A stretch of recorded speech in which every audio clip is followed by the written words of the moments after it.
Hi everyone, Chris from the Driving Theory Workshop, and today I'm talking about the manoeuvres on the practical side of the driving test.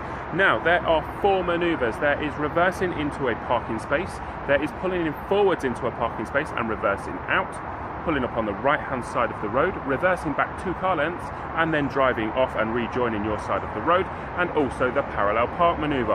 Now, all manoeuvres are based around control and observations. Now, with control, we're talking about whether the car is safely controlled and also whether it is accurately placed where it needs to be. And observations, we're talking about how effective those observations are and if you are completely safe while doing the manoeuvre. If there's any cars or pedestrians around the car, then you should stay stationary. If you found this information useful, then please subscribe to our YouTube channel where you'll find more useful videos, or you can join our online theory course at www.drivingtheoryworkshop.co.uk.